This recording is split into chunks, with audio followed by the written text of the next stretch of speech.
एक सफ में खड़े हो गए महमूद अयाज, न कोई बंदा रहा न कोई बंदा नवाज, न कोई बंदा रहा न कोई बंदा नवाज। সুলতান মাহমুদ গজনবী এবং তার গোলাম আয়াজ একই কাতারে একসাথে নামাজে দাঁড়িয়ে আছে।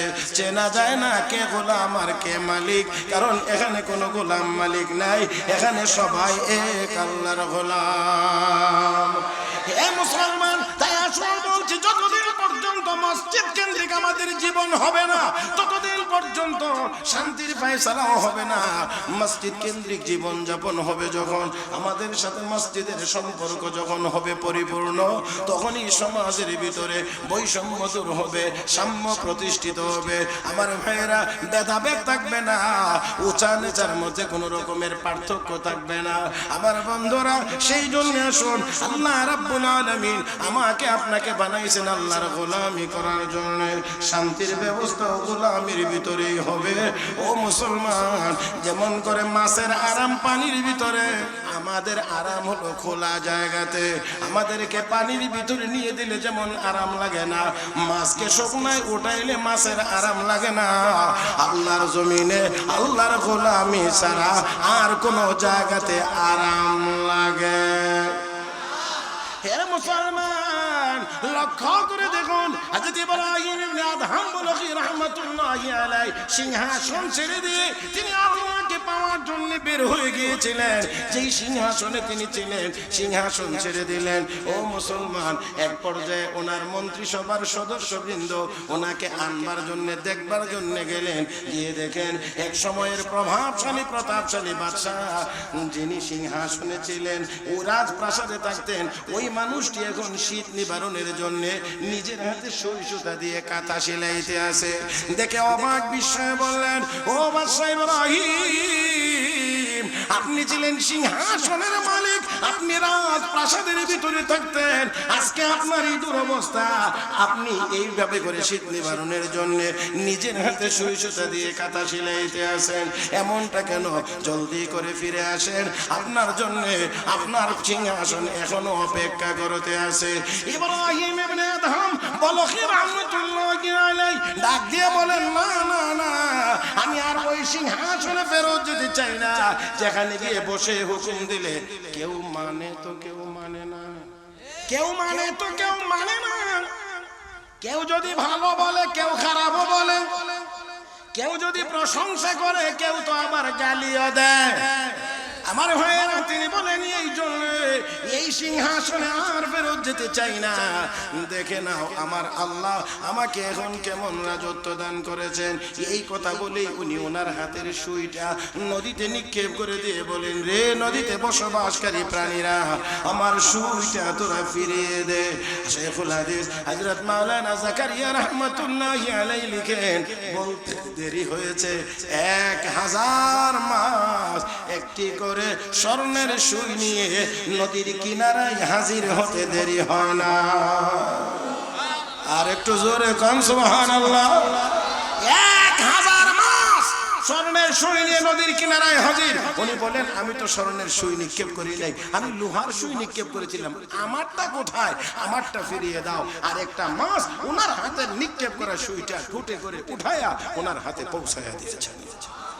মুহতারাম হাজিরিন, বলেন দেখি, এটা অস্ত্রের জোরে হয়েছিল? এত আস্তে কয় না। টাকার জোরে হয়েছিল? পেশি শক্তির বলে হয়েছিল? অস্ত্রের শক্তি বলে হয়েছিল? নিশ্চয় না, সেটা হয়েছিল ঈমান আর নেক আমলের শক্তির কারণে।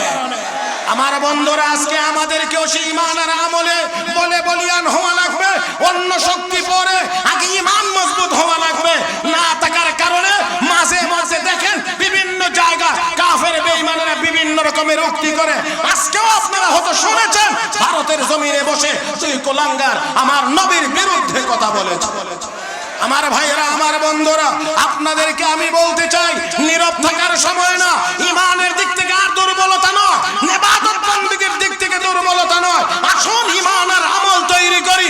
আর আমরা হুঙ্কার দিতে চাই বিশ্ব নবীর বিরুদ্ধে পৃথিবীর যে কোনো জায়গায় কোনো কুলাঙ্গার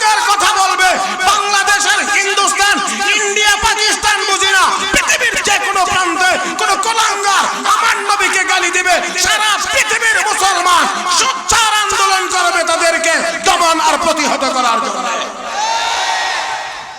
একটু তাকায়া দেখেন লেবাননের দিকে মুসলমানের কি দুরবস্থা। আল্লাহ আমাদেরকে নিরাপদে রেখেছেন, সেই জন্যও তো আমার আল্লাহর নামটা উচ্চারণ করলে একটু বড় আওয়াজে উচ্চারণ হওয়া দরকার, যাতে করে ওই জালেম অত্যাচারী বর্বর হিংস্র ইসরায়েলের বাহিনী, শয়তানের বাহিনীর যেন কলিজার মধ্যে কম্পন শুরু হয়ে যায়।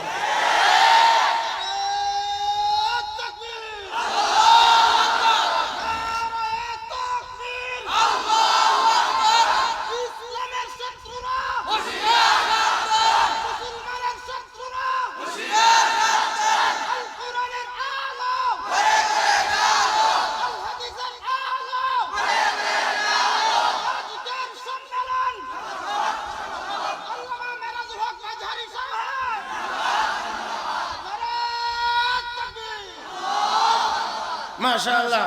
তবে যিনি স্লোগান দিয়েছেন ওনার যতটা আবেগ, আওয়াজটা যত বড় হয়েছে, আপনার আওয়াজটা এত বড় হয়েছে, মানে একজন আরেকজনের উপরে ছেড়ে দিয়েছেন হিলা কইলা নাকি হিলা কইলা। দয়া করে এই অল্প সময়ের জন্য সব ধরনের সংকীর্ণতা ছেড়ে দিতে হবে, মনটাকে বড় করে নিয়ে বসেন ইনশাআল্লাহ। পারবো না? সময় এসেছে আওয়াজ করার, সময় এসেছে কথা বলা, সময় এসেছে হুঙ্কার দেওয়া। এখন আর নীরব নয়। আমরা মুসলমান, আমরা সিংহের জাতি, আমরা গর্জন দিতে জানি, ছাগলের মতো বেমাইতে জানি না। মুহতারাম হাজিরিন, তো মাঝে মাঝে যদি একটু আল্লাহর নামটা বলার দরকার হয়, সওয়াবের শব্দ যদি উচ্চারণের দরকার হয়, একটু বড় আওয়াজে পারা যাবে তো ইনশাআল্লাহ। সবাই মহব্বতের সাথে জবান খুলে বলি সুবহানাল্লাহ, আলহামদুলিল্লাহ, লা ইলাহা ইল্লাল্লাহ, আল্লাহু আকবার। হয় না, জবান খুলে একসাথে আরেকবার বলি আল্লাহু আকবার।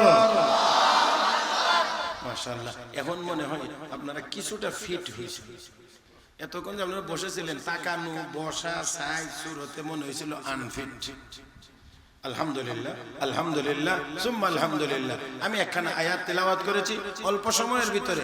আয়াতকে সামনে রেখে কয়েকটি কথা আপনাদের খেদমতে আরজ করতে চাই। মুহতারাম হাজিরিন, আমরা দিন রাত 24 ঘন্টা আল্লাহর নিয়ামতের ভিতরে ডুবে আছি। আল্লাহর নিয়ামত ছাড়া আমরা একটা মুহূর্তও চলতে পারবো না, দুনিয়ার কোনো মাখলুক চলতে পারবে না। কার দয়া ছাড়া? কার দয়া ছাড়া? আরো আস্তে, কার দয়া ছাড়া? যে যত লাফালাফি করুক না কেন, যে যত বড় বড় কথাই বলুক না কেন, যে যত অস্ত্রের ক্ষমতা দেখাক না কেন, আমার আল্লাহ যদি 5 মিনিটের জন্য অক্সিজেন বন্ধ করে দেন, তাহলে 5 মিনিট পরে আর কাউকে খুঁজে পাওয়া যাবে না। তাহলে আল্লাহর দয়া ছাড়া আমাদের পক্ষে চলা সম্ভব নয়। এই জন্য আল্লাহ রাব্বুল আলামিন বলেন, আমার নিয়ামত পাইছো তো শুকরিয়া আদায় করো, কৃতজ্ঞ হও। আমি ওয়াদা দিলাম নিয়ামত আরো বাড়ায়, নিয়ামত আরো বাড়ায় দেব। রব্বে কারীমের পক্ষ থেকে ঘোষণা, ওয়া ইয তাআযানা রাব্বুকুম লা ইন শাকারতুম লা আযীদান্নাকুম ওয়া লা ইন কাফারতুম ইন্না আযাবী লাশাদীদ।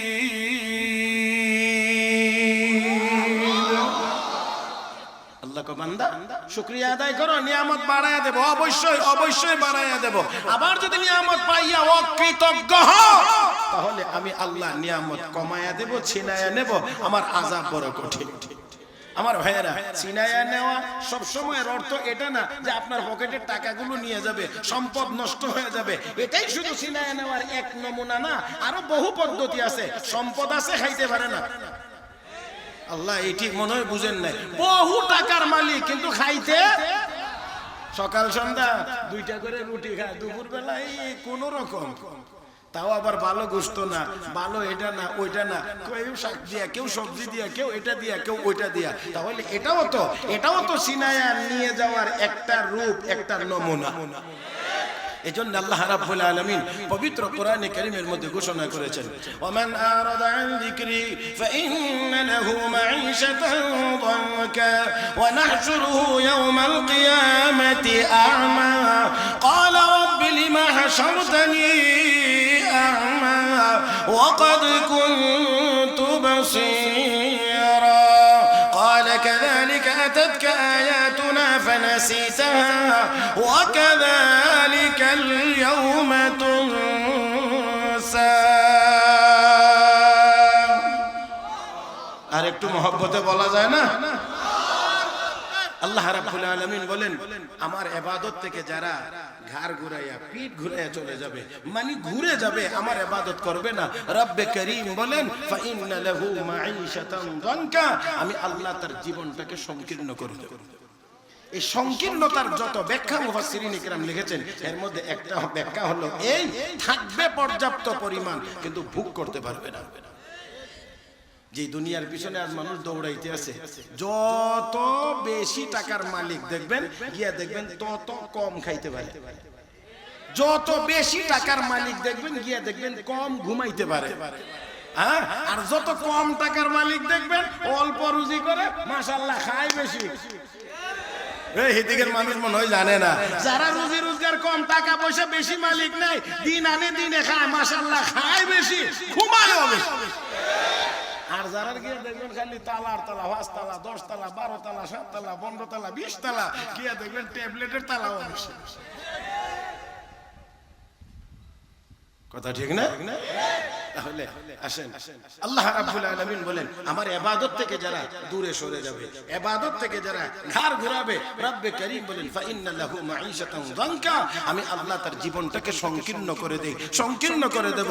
আমরা সংকীর্ণতা চাই না প্রশস্ততা চাই? তাহলে অবশ্যই অবশ্যই আল্লাহর ইবাদত করতে হবে। রব্বে করিম বলেন من عمل صالحا من ذكر أو أنثى وهو مؤمن فلنحيينه حياة طيبة ولنجزينهم أجرهم بأحسن ما كانوا يعملون। আল্লাহ রাব্বুল আলামিন বলেন পুরুষ হও আর মহিলা হও, ঈমান আনার পরে যদি নেককার হয়ে যাও, আওয়াজ করে জবাব দিন কি কার? ওই সব জবানে বলেন কি কার? ঈমানদার পুরুষ হও আর মহিলা হও যদি নেককার হয়ে যাও, রব্বুল আলামিন ঘোষণা করেন অবশ্যই অবশ্যই আমি আল্লাহ তোমাকে পবিত্র জীবন তথা শান্তিময় জীবন দান করব। হে মুসলমান, আজকে অশান্তির মধ্যে আমরা পড়েছি একমাত্র গুনাহের কারণে। এই তো আসতে না, আরো জোরে বলেন। আমার ভাইয়েরা, আমরা অশান্তির মধ্যে পড়েছি একমাত্র কারণ আমাদের গুনাহ। গুনার পরিমাণ বেশি হয়ে গেছে, সারা দিন রাত পাপাচারে আমরা লিপ্ত, ঘুম থেকে জাগ্রত ওই গুনার মধ্য দিয়ে, আবার ঘুমাইতে যাই গুনার মধ্য দিয়ে, যার কারণে আজ সারা পৃথিবীতে আমরা বড় দুঃখ দুর্দশার ভিতরে আছি। যেখানেই মুসলমান সেখানেই কাফের বেঈমানদের অত্যাচার। আমি প্রায়ই বলি এত মুসলমান লাগে না, 200 কোটিরও বেশি মুসলমান আমরা পৃথিবীতে, এত মুসলমান লাগে না।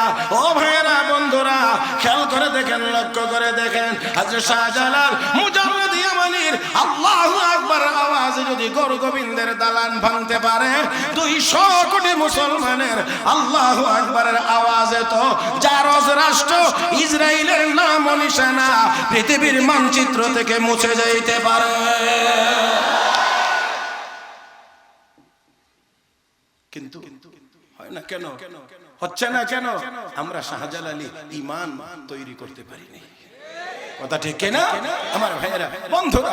আল্লাহ আমাদের সবাইকে বুঝার তৌফিক দান করুন, সবাই বলি আমিন। কষ্ট হচ্ছে না তো? কষ্ট হচ্ছে না তো? আমি আগেই বলছি মোটামুটি সীমানা নির্দিষ্টই আছে, খুব অতিক্রম করার তেমন বেশি সুযোগ নাই।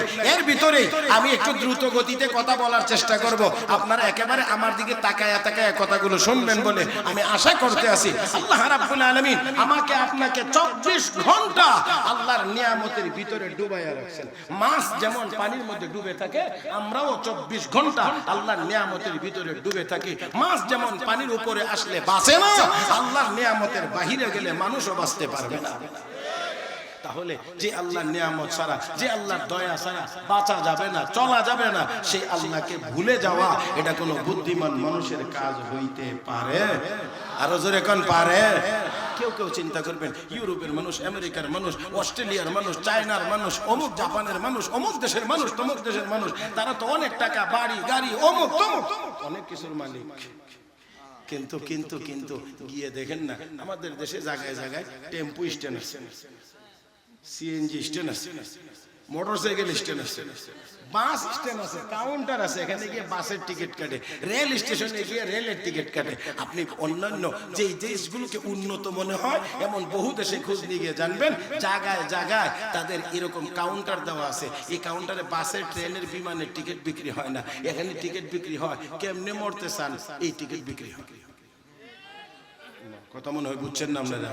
আরে কেউ যদি মনে করে আমি আত্মহত্যা করব, তাহলে আত্মহত্যা করার জন্য ওই কাউন্টার দিয়ে রাখছে। এখানে গেলে একটা ফর্ম ধরায় দিবে, দেয়া দেখ বলবে তুমি আত্মহত্যা করতে চাও, বলে হ্যাঁ, তাহলে এখানে দেখো 4টা পদ্ধতি আছে, 3টা পদ্ধতি আছে আত্মহত্যা করার, তুমি কোনটা, ফাঁসি দিয়ে মরতে চাও না গুলি খেয়ে মরতে চাও না গলা কাটটা মরতে চাও, কেমনে তুমি যেটা বলবা সেই পদ্ধতিতে তোমাকে আত্মহত্যার সুযোগ দেওয়া হবে, তোমাকে হত্যা করা হবে। তাহলে এবার বুঝেন তো দেখি, যেই দেশে কাউন্টার খুলে বসে আছে কেমনে মরতেছেন আপনি, আত্মহত্যা করতেছেন। আমরাই যদ্দূর বুঝি আত্মহত্যা কোনো না কোনো হতাশার কারণে হয়। কথা কয় না রে, আসতে কয় কেন? আরে কোনো না কোনো হতাশার কারণে, কোনো বিপদগ্রস্ত হওয়ার কারণে, অশান্তির কারণে মানুষ আত্মহত্যা করে। তাহলে এত বাড়ি গাড়ি থাকার পরেও তাদের মধ্যে কোন অশান্তি বিরাজ করছে যে তারা জায়গায় জায়গায় কাউন্টার দেওয়া আছে। আত্মহত্যা করতে চাইলে ওইখানে গিয়ে ফর্ম ফিল আপ করো, তোমাকে কিভাবে মরতে চাও সেভাবে হত্যা করা হবে। মুহতারাম হাজিরিন, তাই আমি বলতে চাই কোনদিন টাকা পয়সা দিয়ে শান্তির ব্যবস্থা করা যায় না। শান্তির ব্যবস্থা হয় একমাত্র আমার আল্লাহর গোলামের ভিতরে। একমাত্র একমাত্র একমাত্র কেবলমাত্র আল্লাহর গোলামের ভিতরে শান্তির ব্যবস্থা আছে, এছাড়া আর কোনো জায়গাতে শান্তির ব্যবস্থা নাই। এই জন্য দুনিয়ার সবচেয়ে শান্তির জায়গার নাম হলো মসজিদ। না ঠিকঠাক কালকে নাস্তার পরে কই আমি আপনারা গরম করতে করতে আমার টাইমই শেষ হয়েছে, কাজে আমি আর সম্ভব না, এবার আমার সোজা গতিতে চলতে হবে। মুহতারাম হাজিরিন, আমি আবারও বলছি সবচেয়ে বেশি শান্তির জায়গার নাম, সব জবানে বলেন, বিশ্বাস করতে কষ্ট। হ্যাঁ, দুনিয়ার সব জায়গাতে উঁচা নেশা আছে, বৈষম্য আছে সব জায়গাতে কম বেশি, বিভিন্ন কারণে আছে। এটা হইতে হয়, কোন জায়গাতে আছে সিস্টেমের কারণেই হওয়া লাগে। যেমন আমার এখানে ওয়াজ করতে গিয়ে সোফা বসা লাগে, আপনারা তো সবার জন্য সোফা নাই। কথা বলেন, এটা সিস্টেমগত কারণে আমাকে এখানে বসতে হচ্ছে। কিন্তু মসজিদে গেলে এরকম আসেনি। হ্যাঁ, এমপি সাহেব গেলে, মন্ত্রী সাহেব গেলে, রিক্সার ড্রাইভার, খেওয়ার মাঝি, সব সম্মান। যে আগে যাবে আগে, এখানে গিয়ে পরবর্তীতে বড় ব্যক্তি বলতে পারবে না তুই এনে করে তুই আগের কথা বসছিস কেন, এই কথা বলার কোনো সুযোগ নাই। হ্যাঁ, তাহলে বোঝা গেল এটা হলো সাম্যের জায়গা, যেখানে, কারণ আজকে তো আমরা মোটামুটি মাত্র কয়দিন গেল বৈষম্য বিরোধী আন্দোলন, কথা কয় না। তাহলে দেখেন দুনিয়ার সব জায়গাতে বৈষম্য আছে, একমাত্র জায়গা তার নাম হলো মসজিদ, যেখানে কোনো বৈষম্য নাই। রাজা বাদশা, ধনী দরিদ্র, রাজা প্রজা সব সমান, एक ही सफ में खड़े हो गए, एक ही सफ में खड़े हो गए महमूद आया,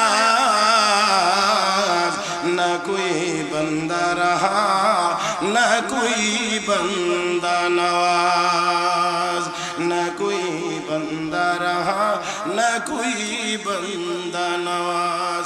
সুলতান মাহমুদ গজনবী এবং তার গোলাম আয়াজ একই কাতারে একসাথে নামাজে দাঁড়িয়ে আছে। চেনা যায় না কে গোলাম আর কে মালিক, কারণ এখানে কোনো গোলাম মালিক নাই, এখানে সবাই এক আল্লাহর গোলাম। হে মুসলমান, তাই আসলে বলছি যতদিন পর্যন্ত মসজিদ কেন্দ্রিক আমাদের জীবন হবে না, ততদিন পর্যন্ত শান্তির ফয়সালাও হবে না। মসজিদ কেন্দ্রিক জীবন যাপন হবে যখন, আমাদের সাথে মসজিদের সম্পর্ক যখন হবে পরিপূর্ণ, তখনই সমাজের ভিতরে বৈষম্য দূর হবে, সাম্য প্রতিষ্ঠিত হবে। আমার ভাইয়েরা, ভেদাভেদ থাকবে না, উঁচা নিচার মধ্যে কোনো রকমের পার্থক্য থাকবে না। আমার বন্ধুরা, সেই জন্য আসুন, আল্লাহ রাব্বুল আলামিন আমাকে আপনাকে বানাইছেন আল্লাহর গোলামি করার জন্য। শান্তির ব্যবস্থা গোলামির ভিতরেই হবে।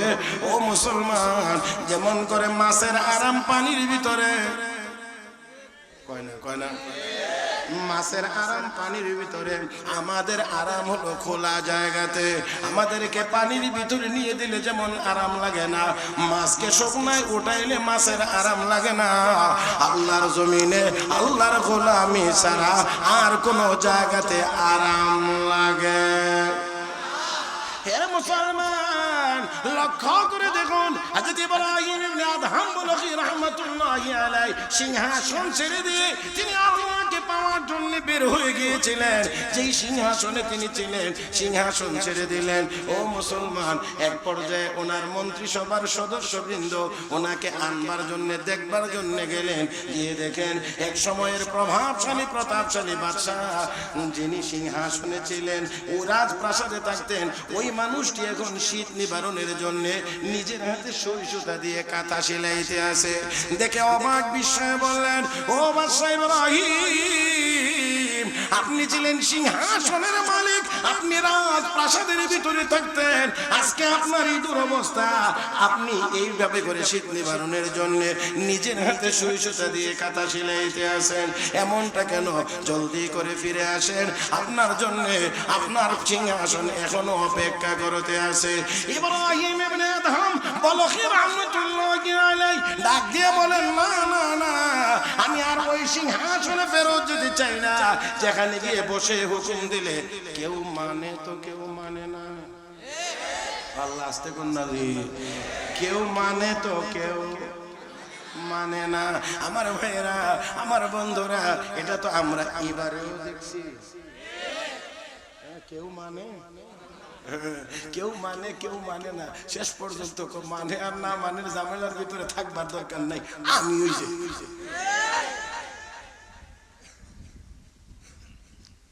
কেউ মানে তো কেউ মানে না, কেউ যদি ভালো বলে কেউ খারাপও বলে, কেউ যদি প্রশংসা করে কেউ তো আবার গালিও দেয়। আমার ভাইয়েরা, তিনি বলেন এই জন্য এই সিংহাসনে আর ফেরত যেতে চাই না। দেখে নাও আমার আল্লাহ আমাকে এখন কেমন রাজত্ব দান করেছেন।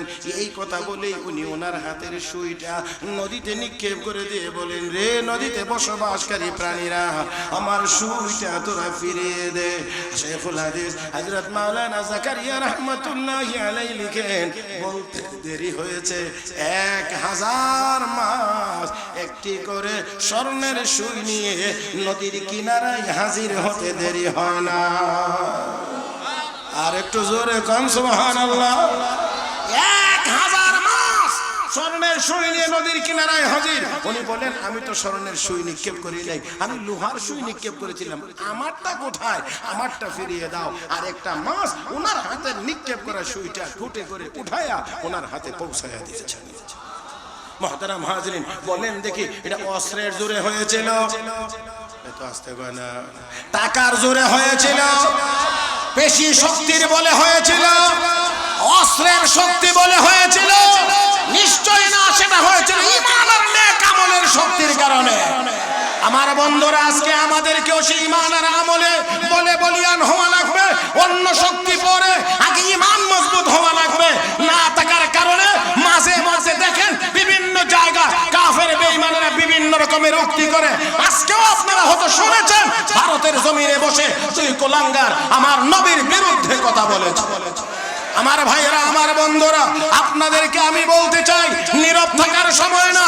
ঈমানের দিক থেকে আর দুর্বলতা নয়, ইবাদত বন্দেগীর দিক থেকে দুর্বলতা নয়। আসুন ঈমান আর আমল তৈরি করি। আর আমরা হুঙ্কার দিতে চাই বিশ্ব নবীর বিরুদ্ধে পৃথিবীর যে কোনো জায়গায় কোন কুলাঙ্গার কথা বলবে, বাংলাদেশের, হিন্দুস্তান, ইন্ডিয়া, পাকিস্তান বুঝি না, পৃথিবীর যে কোনো প্রান্তে কোন কুলাঙ্গার আমার নবীকে গালি দিবে, সারা পৃথিবীর মুসলমান সোচ্চার আন্দোলন করবে তাদেরকে দমন আর প্রতিহত করার জন্য।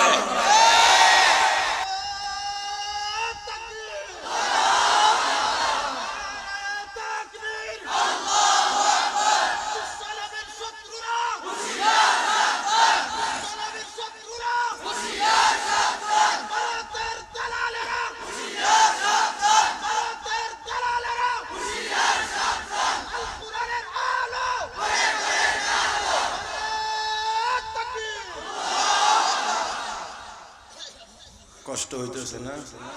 হ্যাঁ, চলবে আরো কয়েক মিনিট চলবে 12টা যদি একটু পার হয়ে যায় একটুখানি যদি পার হয়ে যায় অসুবিধা হবে না তো ইনশাআল্লাহ আল্লাহ আমাদের সবাইকে তৌফিক দান করুন বলি আমিন মুহতারাম হাজিরিন যেটা দিয়া যে আল্লাহর নিয়ামতের ভিতরে আমরা ডুবে আছি দেখেন কেমন করে এই কেমন করেটা আমি বড় করে বলতে পারবো না একেবারে ছোট করে বলছি যে আয়াত তেলাওয়াত করেছি সূরা রাদের 11 নম্বর আয়াত এই আয়াতের প্রথম অংশে আল্লাহ রাব্বুল আলামিন বলেন লাহু মুআক্কিবাতুম মিন বাইনি ইয়াদাইহি ওয়া মিন খালফিহি ইয়াহফাজুনাহু মিন আমরিল্লাহ প্রত্যেকটি মানুষের আগে এবং পিছনে আমার দিকে তাকায় শুনেন আমার দিকে একদম আমার দিকে প্রত্যেকটি মানুষের আগে এবং পিছনে একের পর এক অবতরণকারী ফেরেশতা রয়েছে যেই ফেরেশতারা আল্লাহর নির্দেশ মোতাবেক এই লোকটাকে বিপদ আপদ থেকে হেফাজত করেন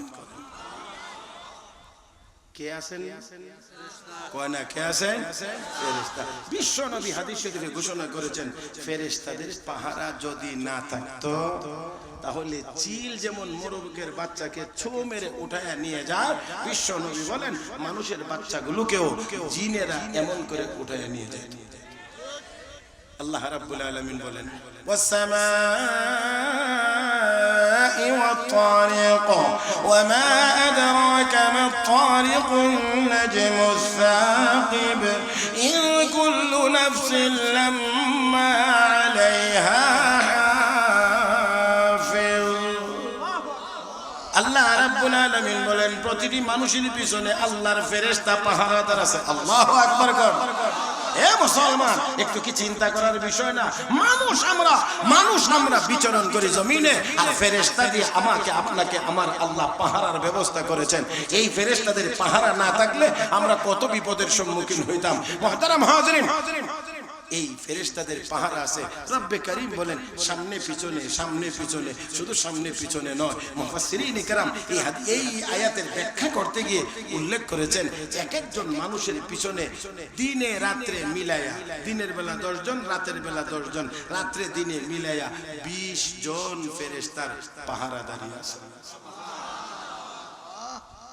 10 জন মানে সব সময় 10 জন থাকেন দিনে 10 জন রাতের বেলা পরিবর্তন হয়ে আসেন 10 জন তাহলে এবার দেখেন 10 জন ফেরেশতা সার্বক্ষণিকভাবে একজন মানুষকে পাহারা দেয় কেমনে কিভাবে কতটা এতটা লম্বা আলোচনা হয়তো এখন করা যাবে না তারপরেও অতি সংক্ষেপে আপনাদের সামনে তুলে ধরার চেষ্টা করছি একজন ফেরেশতা সামনে একজন ফেরেশতা থাকে পিছনে এই দুই ফেরেশতার কাজ হলো এই লোকটাকে জিন শত্রুর আক্রমণ মানুষ শত্রুর আক্রমণ এই জাতীয় আক্রমণ থেকে তাকে হেফাজত করা সামনে এবং পিছনে এই দুই ফেরেশতার কাজ হলো এটা এখন একটুখানি কথা হলো তো আমি যে সুনামগঞ্জ থেকে আসার সময় রাস্তার মধ্যে আমি যেদিন মার খাইছিলাম এই দিন আমার ফেরেশতারা কি ছিল না আমার ফেরেশতারা ছিল কোথায় এরকম ঘটনা ঘটছে না আসার সময় অমুক কানে ধরে মেরে দিয়েছি অমুক কানে ধরে ফিক্কা দিয়েছি তো ওই দিন আমার ফেরেশতারা ছিল কোথায় মুহতারাম হাজিরিন হ্যাঁ এটা একেবারেই শেষ সময় বলে দিব যদি সুযোগ হয় আর কি এবারে আসেন কয়জন ফেরেশতা গেছে 2 জন মুহতারাম হাজিরিন 3 নাম্বার ফেরেশতা মানুষের ডান কাঁধে কোথায় কয় না ডান কাঁধে এই ডান কাঁধের ফেরেশতার কাজ হলো কি জানেন একটা নেক আমল করা মাত্রই ডান কাঁধের ফেরেশতা তার আমল নামায় 10টা সওয়াব লিখে দেবে কয়টা আমল সওয়াব বেজার মনে হয় এতে আমল হবে সওয়াব 10টা এটা ডান কাঁধের ফেরেশতা লিখেছে আল্লাহ রাব্বুল আলামিন বলেন মান জাআ বিল হাসানাতি ফালাহু 10 আমসালিহা ওয়া মান জাআ বিস সাইয়্যা ফালা ইউজজা ইল্লা মিসলাহা ওয়া হুম লা ইউযলামুন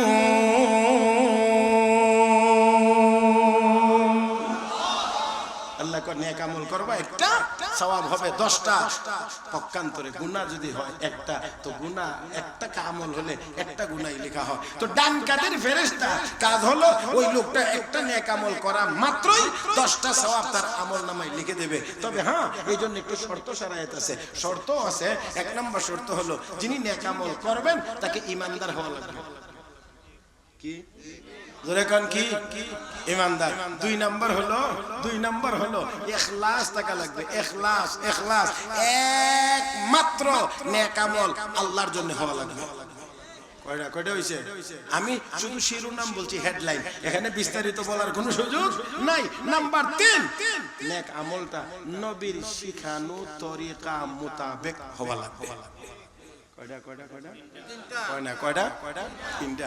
1 নাম্বার ঈমান থাকতে হবে, 2 নাম্বার ইখলাস থাকতে হবে, 3 নাম্বার নবীর তরিকা মোতাবেক হওয়া লাগবে। এই জন্য আমল যদি ভালো হয়, আমল যদি ইখলাসের সাথে হয়, কিন্তু নবীর তরিকা মোতাবেক যদি না হয়, তাহলে সেই আমল আল্লাহর দরবারে কবুল হবে। আমরা অনেকে মন গড়া আমল করি আর মনে মনে ভাবি আমি ভালো আমল করতেছি। কথা কয় না রে আপনারা, এত ধাক্কায়া ধাক্কায়া ঠিক বলানো যাবে, আর একটু স্ট্রং থাকতে হবে। আমরা অনেকে অনেক আমল করি আর মনে মনে ভাবি আমি নেক আমল করতে আসি, কিন্তু তোমার কাজ ভালো হইলেও নবীর তরিকা মোতাবেক না হওয়ার কারণে তোমার এই কাজ সুন্নত হয় না, বেদাত হয়। মাত্র না রবিউল আউয়াল চাঁদ গেল, এই চাঁদ উঠলে বাংলাদেশে জিলাপি খাওয়ার লোকের অভাব হয় না। আরো আসতে কয়ে জিলাপি খাওয়ার লোকের অভাব হয় না, কিন্তু বিশ্ব নবীর জন্য যদি কোনো আন্দোলনের দরকার হয়, শাপলা চত্বরে যাওয়ার দরকার হয়, কওমি মাদ্রাসার উলামায়ে কেরাম ছাড়া আর কাউকে তালাশ করে পাওয়া যায় না। আমার ভাইরা, কওমি মাদ্রাসার উলামায়ে কেরাম, দেওবন্দি উলামায়ে কেরাম, আশিক রাসূল, এটা বলার দরকার হয়, এটা এমনি বোঝা যায়। আমাদের দেশে একটা কথা আছে, জানি না আপনারা শোনান, এটা বুঝুন কিনা, থাকতেও পারে, নাও থাকতে পারে। আমাদের আঞ্চলিক ভাষায় খাইল্লা কলস লড়ে বেশি। খাইল্লা একবার গ্রাম্য ভাষায় বলছে, খাইল্লা বুঝেননি, খালি কিচ্ছু না, এটা দেখবেন খালি অযথা ঘটঘট ঘটঘট ঘটঘট ঘটঘট ঘটঘট ঘটঘট, আর যেটার মধ্যে পানি থাকে এটা দেখবেন একদম।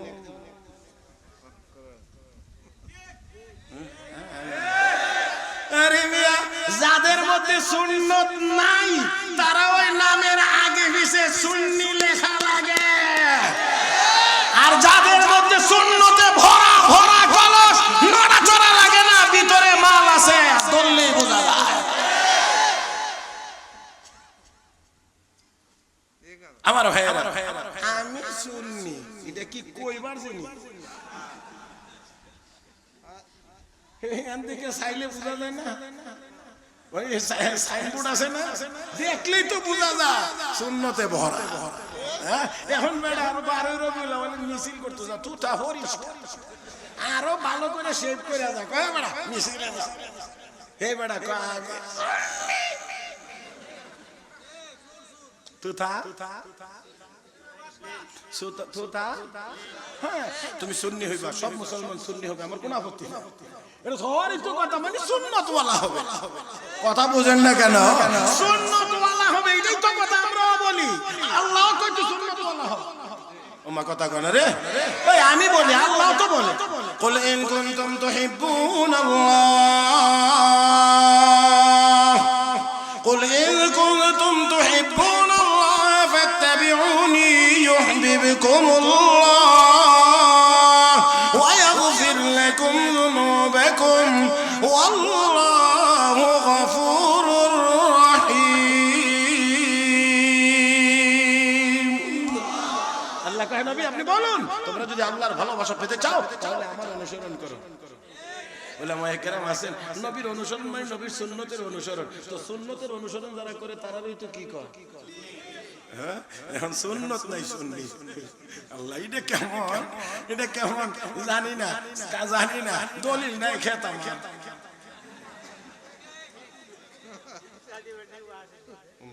বুঝাইতে পারছেন না, দলিল নাই খেতাম, আর সার্টিফিকেট নাই, আমি মেট্রিক পাস। যাক যাক যাক, আমার হাতে আর সময় নাই, এখন যে টাইমটা এখন থেকে চলবে এটা ওভার টাইম, এখন যেটুকু চলবে, জি জি চলো, এটা আমিও বলতেছি, যতটুকু চলবে এটা ওভার টাইম। আমার ভাইয়েরা, অতএব আপনারা যতটুকু এখন থেকে যতটুকু পান ততটুকু উপরে সন্তুষ্ট থাকার চেষ্টা করতে হবে, এর চেয়ে বেশি না, যতটুকু পান ততটুকুর উপরে, আর বাকিটা হলো আমরা আমলের নিয়ত করি। আল্লাহ আমাদের সবাইকে সুন্নতের উপরে ভরপুর আমল করার তৌফিক দান করুন। মনে আছে ডাইন কাঁধে ডান কাদের ফেরেশতার কাজ হইলো একটা নেক আমল করলি কয়টা শর্ত? এক নাম্বার ঈমান, দুই নাম্বার ইখলাস, তিন নাম্বার সুন্নাত। এই তিন শর্ত পূরণ করে যেই ব্যক্তি একটা নেক আমল করবে সাথে সাথে 10টা সওয়াব। দেখেন আল্লাহর কত দয়া। আমি বলছিলাম যে আল্লাহর দয়ার ভিতরে আমরা ডুবে আছি, দয়ার ভিতরে। দেখেন ফেরেশতা দিয়ে পাহারা দেয়। আবার ডান কাদের ফেরেশতারে কই দিয়েছে একটা নেক আমল করলেই 10টা লিখে দেয়। কটা? এবার দেখেন বাম কাদের ফেরেশতা, বাম কাদের ফেরেশতার কাজ হইল গুনাহ একটা করলে একটাই লিখবে, বাকি তারপরেও ডান কাদের ফেরেশতার কাছ থেকে অনুমতি নিবে। জিগাইব স্যার গুনার কাজ দি করছে লিখবো? স্যার কর না লিখো না, কারণ যদি তওবা করে লিখতে মাফ হয়ে যাবে, তোমার লেখার দরকার কি? ভাও যায় কথা কয় না, তো কাজেই লেখার দরকার নাই। তো কিছুক্ষণ সময় দেওয়ার পরে স্যার তওবা তো করে নাই, এখন কি লিখবো? আরেকবার সময় দাও। দ্বিতীয়বার সময় দেওয়ার পরেও যদি লেখে না, তৃতীয়বার সময় দেওয়া হয়, তারপরেও যদি তওবা করে না, তাহলে তৃতীয়বারের পরে গিয়ে একটা গুনার কাজের কারণে একটা গুনাহই লেখা হবে। আমার আল্লাহ যদি বলতেন সওয়াবের বেলায় যেমন 10 গুণ, গুনার বেলায়ও, এটাই তো স্বাভাবিক যুক্তি, কথা কয় না? একবার বলে বলা হয়েছে তুমি যা চাইবা তা পাইবা, তবে তোমার পাশের বাড়িওয়ালা ডাবল পাইবা। আপনারা আছেন মাঠে? আছেন যেটা একটু বুঝায় না, তুমি যা চাইবা তা পাইবা, তবে তোমার পাশের বাড়িওয়ালা এবারের সাথে সম্পর্ক বেশি সুবিধা না, কথা বুঝেন না? তো তুমি ছায়া পাইবা একটা, না ছায়া পাইবা অনপেটা। কাল্লা আমার একটা বাড়ি, তারপরে 2টা। কাল্লা আমার 100 গরু, তারপরে 200। কাল্লা আমার একটা নৌকা, তারপরে 2টা। এখন বেটা করছে ঘুরাইয়া দি। এখন কাল্লা আমার একটা নৌকা নিয়ে যাও, তারপরে 2টা জায়গা। এখন তো ঠিক আছে, এখন কি কর? কাল্লা আমার একটা চোখ নিয়ে যাও। বুঝছেন না আপনারা? আমার চোখ একটা নিয়ে যাও, চোখ আমার একটা গেলে আরেকটা দিয়ে চলতে পারবো। হে যদি 2টা জায়গা,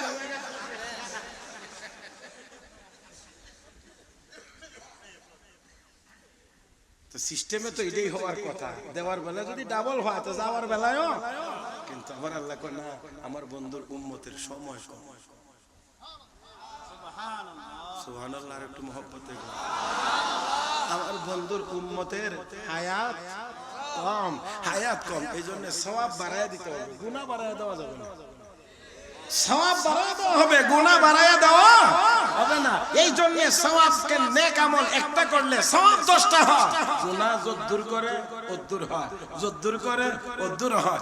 ডান বাম কাদের ফেরেশতা একাধিকবার সময় দেওয়ার পরেও যদি তওবা করে না, তখন একটাই লেখে।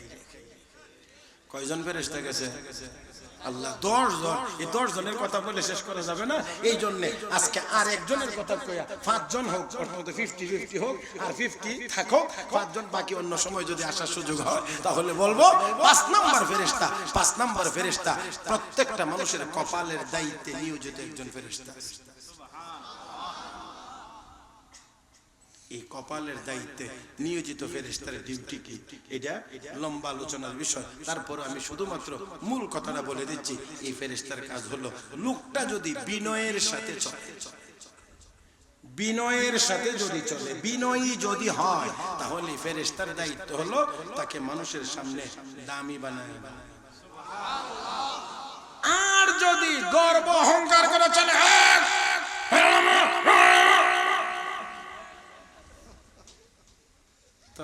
তখন আল্লাহর পক্ষ থেকে এই ফেরেশতার ডিউটি হলো অপমান করে দাও। কথা কয় না? টের পান না তো? এই কপালের দায়িত্বে নিয়োজিত ফেরেশতা। আমি আর কথা লম্বা করবো না, আপনাদের কষ্ট হবে বিধায় শুধুমাত্র এতটুকু কথা আপনাদেরকে মনে রাখতে হবে। প্রত্যেকটা মানুষের এই কপালের দায়িত্ব একজন করে আল্লাহ ফেরেশতা নিয়োজিত করে রাখছেন। তার ডিউটি হলো সে যত নম্র হবে, যত বিনয়ী হবে, তাকে তত বেশি দামি করে মানুষের সামনে প্রকাশ করো। আর যত বেশি অহংকারী হবে, তত বেশি অপমান করে। আমার মনে হয় মিলাইলে মিলে যাবে অনেক কিছু। হ্যাঁ, মিলাইলে অনেক কিছুই মিলে যাবে।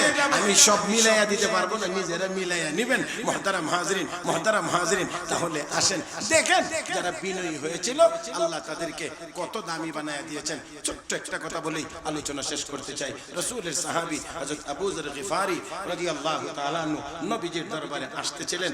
এমন সময়ে হযরত জিবরাইল এসে কই, ইয়া রাসূলুল্লাহ, আপনার আবু যর আসতেছে। জিবরাইল, তোমরা আসমানের ফেরেশতারাও কি আমার আবু যরকে চেনো?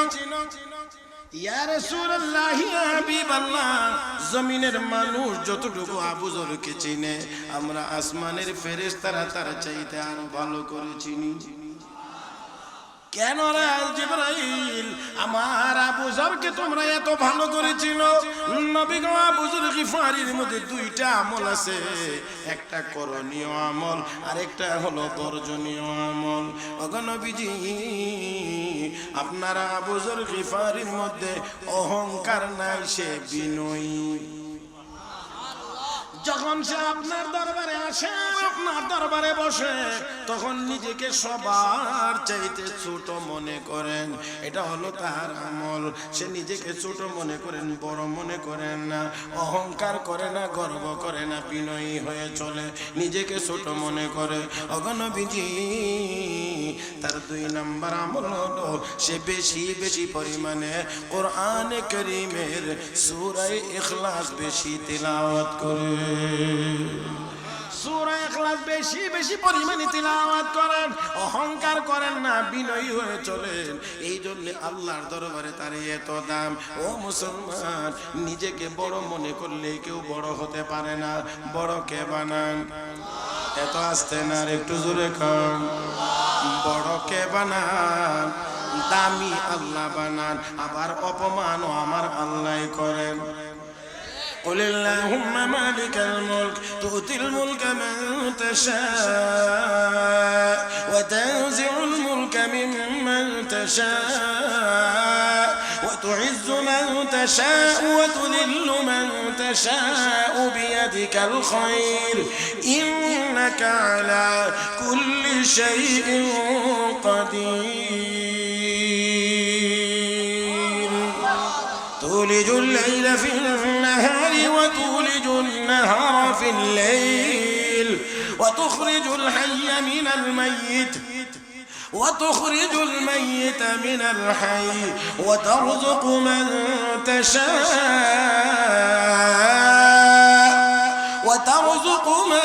تشاء بغير حساب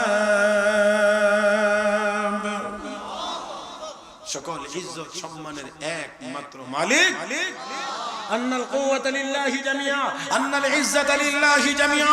সকল শক্তি যেমন আমার আল্লাহ, সকল ইজ্জতের মালিকও একমাত্র আমার আল্লাহ।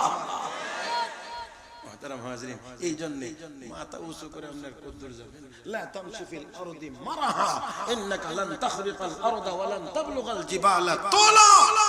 আমার আল্লাহ কো, বেড়াগিরি দেখে জমিনে চলিস না। তুই জমিন দিয়ে ফাড়তেও পারবে না, তুই পাহাড়ের উপরে উঠতে পারবি। ভাইরা, কারবারটা কেমনে হয় বুঝছেন নি? মালিকের ব্যবসা, কুদরতি ব্যাপারটা কিসের দায়িত্বে? দেখি না তো, হাত দিলেও হয় না, ফেরেশতা কইছে। হ্যাঁ, লাগেন কিন্তু দায়িত্বে ফেরেশতা আছে, কাজও আছে। নত হয়ে চলো, নম্র হয়ে চলো, বিনয়ী হয়ে চলো, তোমাকে মানুষের সামনে দামি বানায় দেওয়া হবে। আর যদি গর্ব অহংকার করে চলো, তাহলে অবশ্যই অপমানিত করে দেওয়া হবে। নমরুদ, ফেরাউন, কারুন, হামান, সাদ্দাত, বুখতানাসার, আবু জাহেল, আবু লাহাব, উতবা, শাইবা, ওয়ালিদ ইবনে মুগীরা, আখনাস বিন শুরাইক, আসিম ইবনে ওয়াইল, এই জাতীয় যত নিজেদেরকে বড় মনে করছে, সবগুলোকেই আল্লাহ অপমান করেছে। আর বেলালের মতো কালো গোলাম বিনয়ী হয়ে চলেছেন, আল্লাহ তাদেরকে কথা গনা দামি বানায়া দিয়েছেন। মুহতারাম হাজরিন, তাই আসুন আল্লাহ রাব্বুল আলামিনের এই ব্যবস্থাপনা, আল্লাহর এই দয়ামূলক ব্যবস্থাপনা যে আল্লাহ আমাদের নিরাপত্তার জন্য ফেরেশতার পাহারা নিযুক্ত রেখেছেন, এই পাহারাদারির ভিতরেই আমরা কিন্তু আসি, আমরা থাকি। এইরকম করে সর্বদিক থেকে আমরা আল্লাহর নিয়ামতের ভিতরে ডুবে আসি। ও বন্ধুরা, যেই আল্লাহর নিয়ামতের বাহিরে যাওয়ার সুযোগ নাই, গেলে আমরা বাঁচতে পারবো না, থাকতে পারবো না, সেই আল্লাহর সাথে নাফরমানি করা যায়। তাই আসুন আজকের এই মাহফিল থেকে আমরা ওয়াদা করি সব রকমের গুনার কাজ ছেড়ে দেব, বেশি বেশি করে নেক আমল করার চেষ্টা করব। আল্লাহ রাব্বুল আলামিন আমাদের সবাইকে বুঝবার এবং আমলের তৌফিক দান করুন বলি আমিন। মুহতারাম হাজরিন, আগামী বছর এই মাহফিলটা হোক, এটাকে আপনারা সবাই চান না? মাশাআল্লাহ, আগামী বছর উঠেন না, দোয়া হবে, তো দোয়া হবে। এখন আমি, আপনারা তো টাকা পয়সা যা দেওয়ার দিয়ে এসেছেন, আমি এখন আপনাদের কাছে ওই রকম কিছু চাইবো না। আমি শুধুমাত্র বলছি আগামী বছর এই কি প্যান্ডেল, মাইক আর কি পোস্টার মিলাইয়া কত 21,000 টাকা মাত্র। এটা ওই গুহাবাসী যুবকদের মতো 7 জন যুবক, ইমানওয়ালা যুবক, ইমানি পরীক্ষা এবং নজরানা আল্লাহর দরবারে পেশ করবে। 3,000 টাকা করে দিলে 3 7 21,000 টাকা হয়ে যায়, তা যাদের মাধ্যমে আগামী বছরের মাহফিলটা অনুষ্ঠিত হবে ইনশাআল্লাহ। কে আছেন? কে اللهم بارك على محمد وعلى آل محمد كما باركت على إبراهيم وعلى آل إبراهيم إنك حميد مجيد. الحمد لله رب العالمين، والصلاة والسلام على أشرف الأنبياء والمرسلين وعلى آله الطيبين وأصحابه الطاهرين. ربنا آتنا في الدنيا حسنة وفي الآخرة حسنة وقنا عذاب النار. ربنا فاغفر لنا ذنوبنا وكفر عنا سيئاتنا وتوفنا مع الأبرار. اللهم لا تقتلنا بغضبك ولا تهلكنا بعذابك وعافنا قبل ذلك. اللهم إنك عفو كريم تحب العفو فاعف عنا يا كريم. اللهم لا تدع لنا ذنبا إلا غفرته ولا هما إلا فرجته ولا دينا إلا قضيته ولا مريضا إلا شفيته وعافيته ولا حاجة من حوائج الدنيا والآخرة هي لك رضا إلا قضيتها يا أرحم الراحمين. رب العالمين أي الله يا গুনাহগার গুনার বোঝা মাথায় নিয়ে আয় আল্লাহ গভীর রাতে নজুল রহমতের সময় তোমার শাহী দরবারে হাত উঠাইলাম, মেহেরবানি করে দাও আমাদের জিন্দেগির সব গুনাহ মাফ করে দাও। আয় আল্লাহ জীবনে যত গুনাহ করেছি সব গুনাহ থেকে তওবা করে দিয়েছি, কবুল মঞ্জুর করে নাও। আয় আল্লাহ আমাদের আব্বা আম্মার জীবনের গুনাহ মাফ করে দাও। আল্লাহ আমাদের স্ত্রী সন্তানদেরকে মাফ করে দাও। আল্লাহ ভাই ব্রাদার সহ পাড়া প্রতিবেশী সহ तमाम পৃথিবীর সকল মুসলমান নরনারীকে মাফ করে দাও। রব্বুল আলামিন আল্লাহ সমস্ত মুসলমানদেরকে তুমি এক ও নেক বানিয়ে দাও। আয় আল্লাহ সমস্ত মাজলুম মুসলমানদেরকে হেফাজত ফরমাও। আয় আল্লাহ সমস্ত মাজলুম মুসলমানদেরকে হেফাজত করো আল্লাহ। আয় আল্লাহ খাস করে ফিলিস্তিনের মুসলমানদেরকে হেফাজত করো। আয় আল্লাহ খাস করে তুমি লেবাননের মুসলমানদেরকে হেফাজত করো। রব্বুল আলামিন আয় আল্লাহ জালিমদেরকে হেদায়েত দিয়ে দাও, নসিব হেদায়েত না থাকলে তোমার আযাব আর গজব দিয়ে ধ্বংস করে দাও। আয় আল্লাহ तमाम পৃথিবীর মাটির নিচে শহীদ সকল মুমিন মুমিনাতের কবরের আযাব মাফ করে দাও। আয় আল্লাহ খাস করে আমরা যারা হাত উঠাইলাম আমাদের মধ্য থেকে যাদের আব্বা নাই, আম্মা নাই, দাদা নাই, দাদি নাই, ভাই নাই, আল্লাহ যত আত্মীয় স্বজন কবরবাসী হয়েছে দয়া করে সকলের কবর গুলোকে জান্নাতের বাগান বানায় দাও। রব্বুল আলামিন তাদের কবরে আর আযাব দিও না মালিক আমাদেরকে ওই কবরে নেওয়ার আগে আগে পরিপূর্ণ ঈমানদার বানিয়ে দাও আয় আল্লাহ জাহান্নামের লাকড়ি বানাইয়া আমাদেরকে কবরে নিও না আয় আল্লাহ আমাদেরকে জান্নাতের উপযুক্ত বানাইয়া কবরে নিও রব্বুল আলামিন আল্লাহ আজকের মাহফিলকে কবুল ও মঞ্জুর করে নাও আল্লাহ যারা আয়োজন করেছেন যারা যতভাবে সাহায্য সহযোগিতা করেছেন মেহনত করেছেন আল্লাহ সবার মেহনত খেদমতকে তুমি কবুল ও মঞ্জুর করে নাও আয় আল্লাহ যারা দান খয়রাত করেছেন আল্লাহ আগামী বছর মাহফিল আয়োজনের জন্য ওয়াদা করেছেন আল্লাহ সবাইকে তুমি কবুল ও মঞ্জুর করে নাও আল্লাহ মাহফিলকে কিয়ামত পর্যন্ত কায়েম ও দায়েমের ব্যবস্থা করে দাও রব্বুল আলামিন আয় আল্লাহ কোরআন ও হাদিসের আলোকে যা কিছু বলছি শুনছি ভুল ভ্রান্তি হয়ে থাকলে ক্ষমা করে দাও আমলযোগ্য কথাগুলোর উপরে আমলের তৌফিক দাও আয় আল্লাহ দয়া করে আমাদের সবাইকে তোমার পিয়ারা বান্দা বান্দি হিসেবে কবুল ও মঞ্জুর করে দাও আল্লাহ আমাদের সবাইকে তুমি মাকামে আবদিয়ত দিয়ে দাও আল্লাহ আমাদের সবাইকে তুমি মাকামে আবদিয়ত দিয়ে দাও রব্বুল আলামিন আমাদের সবাইকে খাঁটি পাঁচ ওয়াক্ত নামাজি বানিয়ে দাও খাঁটি রোজাদার বানিয়ে দাও আয় আল্লাহ সোনার মক্কা মদিনা জিয়ারত আমাদের সকলের জন্য বারবার নসিব করে দাও আল্লাহ সোনার মক্কা মদিনা জিয়ারত আমাদের সকলের জন্য বারবার নসিব করে দাও আল্লাহ আমাদের মধ্যে যারা অভাবী আছেন অভাব অনটন দূর করে দাও যারা ঋণগ্রস্ত আছেন ঋণ থেকে উদ্ধার করে দাও যারা অসুস্থ আছেন এই আল্লাহ দয়া করে সকল রোগীদেরকে পূর্ণ সুস্থতা নসিব